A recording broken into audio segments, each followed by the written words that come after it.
अस्सलाम वालेकुम व्यूअर्स, मेरा खैरियत से हम होंगे। स्टार्ट आज करने से जा रहे हैं न्यू बुक 9th की। तो आज इस हम पढ़ेंगे unit number 1, introduction to the systems. इसका यूनिट 1 का पहला लेक्चर लेंगे जी आज। इस इस यूनिट यूनिट में में बेसिकली आप क्या अंडरस्टैंड करेंगे, सिस्टम थ्योरी के बारे में अंडरस्टैंड करेंगे, उसकी जनरल सिस्टम थ्योरी, उसकी टाइप्स, ऑब्जेक्टिव्स, कंपोनेंट्स एंड उसके इंटरेक्शंस के किस किस के साथ इंटरेक्शन होते हैं, difference between natural and artificial systems, और बहुत कुछ जो है वो हम देखेंगे विद कंप्यूटिंग सिस्टम्स के क्या होता है, कैसे काम करता है इसके इंट्रोडक्शन में। और दूसरी बात ये कि एंड तक जो है वो वीडियो में हमेशा साथ रहा करें, क्योंकि मैं आपको इस यूनिट के अंदर या जितने भी यूनिट हम आगे चल के पढ़ेंगे इंशाल्लाह उसमें आपको हाईलाइट भी कराऊंगी कि आपने कौन कौन सी डेफिनेशन जो है मैं आपको बताऊंगी, आपने अंडरलाइन करते जाना है ताकि एग्जाम की तैयारी में आपको कोई मुश्किल पेश ना आए।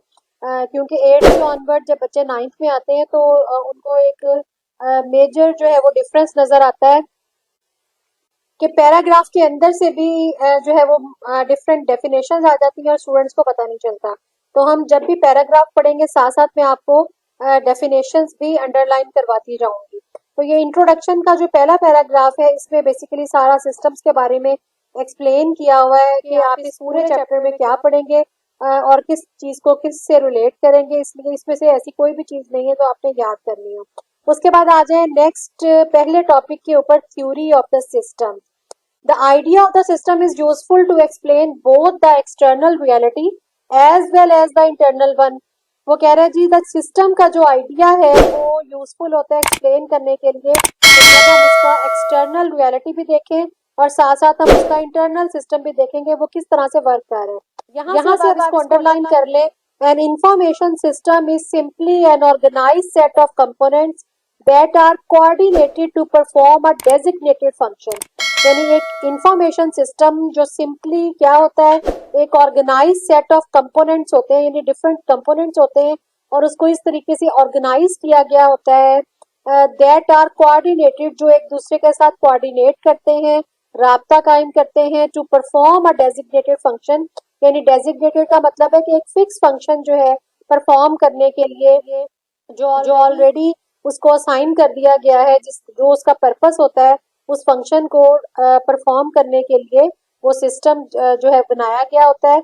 उसमें तमाम कंपोनेंट्स आपस में मिलकर ऑर्गेनाइज होके जो है वो इस काम करते हैं ताकि वो एक डेजिग्नेटेड फंक्शन जो है वो अमल में लाया जा सके।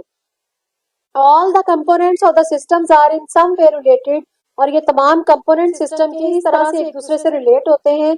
And the functioning of the other components enhances the operation of the system, और जो दूसरे तमाम कंपोनेंट्स के फंक्शंस होते हैं वो इस सिस्टम के ऑपरेशन को जो है वो एनहांस करते हैं, यानी ज्यादा आपके लिए जो है वो यूजफुल बनाते हैं। तो एन इंफॉर्मेशन सिस्टम से लेके और यहाँ तक आप इसकी डेफिनेशन कर सकते हैं याद, इसको आप अंडरलाइन कर लें। उसके बाद आपने एग्जाम्पल की हेडिंग देनी है और आपने कहना जी let us consider a simple example such a car depicted in figure. ये फिगर में आपको जैसे कार नजर आ रही है, आप इसको एग्जाम में बेशक ना बनाए या स्केच अगर आप बना सकते हैं छोटा सा तो वो बना दें। और ये भी जरूरी नहीं है कि आपने कार की ही एग्जाम्पल देनी है, आप किसी भी छोटे से मॉड्यूल की एग्जाम्पल दे सकते हैं और उसके आप कंपोनेंट बना सकते हैं। It is made up of an engine, wheels, brakes and other related items. और ये भी जरूरी नहीं है कि आपने कार का स्केच बनाना है, आप ये चीजें एक लिस्ट आउट भी कर सकते हैं कि battery, charger, fuel storage, light waiting materials और इंजन, रेडिएटर एटसेट्रा। आप इनको जस्ट लिस्ट आउट कर दें, बेशक कार की शक्ल जो है वो आप ना बनाए। तो वो कहते हैं जी all related items even every part plays a unique task. इसमें से हर पार्ट का अपना एक टास्क है, यूनिक जो है, but collectively they are responsible for making the car move. लेकिन जब कलेक्टिवली ये काम करते हैं तो उनका मकसद सिर्फ और सिर्फ ये होता है कि वो कार को मूव करवा सके, यानी कार को चलाया जा सके।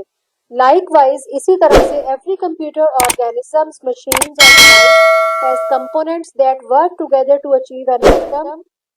और इसी तरीके से वो कहता है कि चाहे वो कंप्यूटर है, कोई ऑर्गेनिज्म है या कोई मशीन है या कोई भी किसी भी किस्म के डिवाइस है, उसके भी अंदर डिफरेंट कंपोनेंट्स होते हैं जो कि आपस में काम करते हैं एक दूसरे के साथ मिल के और एक जो है वो आउटकम हासिल करते हैं, यानी रिजल्ट जो है वो हासिल कर सकते हैं बिल्कुल इस तरीके से जिस तरह से ये काम। तो यहाँ तक आप देखें इस पूरे के पूरे पेज में आपको एक डेफिनेशन और उसके साथ एग्जाम्पल जो है ये याद करने वाली है। और उसके बाद सिस्टम थ्योरी को हम नेक्स्ट लेक्चर में पढ़ेंगे। नेक्स्ट लेक्चर तक अल्लाह हाफिज़। अपने फ्रेंड्स के साथ शेयर करें ताकि वो भी बुक मार्केट में आने से पहले पहले जो है वो काफ़ी सारी तैयारी कर लें स्कूल जाके। और नेक्स्ट वीडियो तक अल्लाह हाफिज़।